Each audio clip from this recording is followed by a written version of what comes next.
Welcome to this brief tutorial on how to use the Education Research Complete database. In this tutorial, we're going to demonstrate how to access the Education Research Complete database, which is a database that contains articles from journals focusing primarily on research in the field of education. We'll demonstrate how to use keywords and limiters to query the database and how to retrieve articles from the database.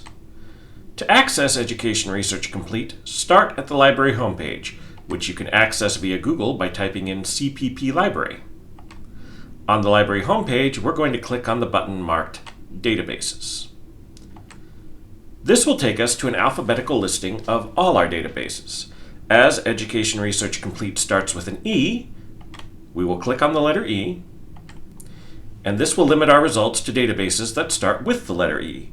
From here, we will scroll down to the link for Education Research Complete and click on it. Now, if you're accessing this database from off-campus, you will be prompted at this point for your Bronco ID and password. Clicking on the link takes you to the advanced search page for this database. Before we enter any search terms into the search boxes up top, we should scroll down and become familiar with some of the limiters this database provides. In particular, I'd like to draw your attention toward the peer-reviewed limiter. If you check this box, your search results will be limited to materials in the database that have undergone the process of peer review. There is also a limiter for the date of publication, which will allow you to limit your results by how long ago they've been published. Okay, let's say I was looking for peer-reviewed research dealing with formative assessment of K-12 students published in the last 5 years. Before entering my search terms, I would go down to the limiters and check off the peer-reviewed limiter, and scroll down to the publication date limiter and select the radio button marked Past 5 years. Now, we scroll up to the search boxes, and in the first box, we'll put the search terms formative assessment, and in the second search box, we'll put the term K-12.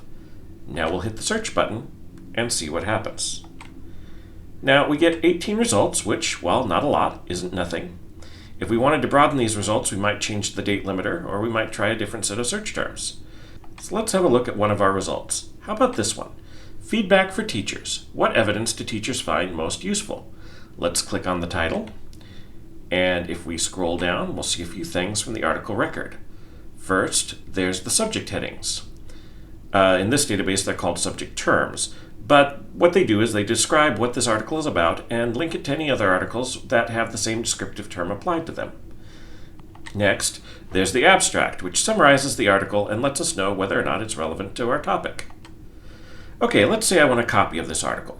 Now, if we had direct access to a PDF of this article, we would see a button marked Download beneath the title of the article, which we could click on and immediately have access to the PDF. In this case, we have a button marked More Information. This button means that we may have access to the full text of this article, just not in this database. To find out, we click on the More Information button, which will transfer us into OneSearch, where in this case we are provided with a link to a database that does have access to this article. We can follow the link and retrieve the PDF. If we didn't have access to this article, instead of a link to a different database, there would be a button prompting you to sign in for more options. Clicking on that button, you would be prompted to provide your Bronco ID and password, and would then be given the option to request the article via interlibrary loan. If you would like to learn more about requesting titles via interlibrary loan, please check out our interlibrary loan tutorial. Thank you for watching this tutorial. If you have questions about Education Research Complete or any of our other databases, or need research assistance in general, please email us at researchhelp@cpp.edu.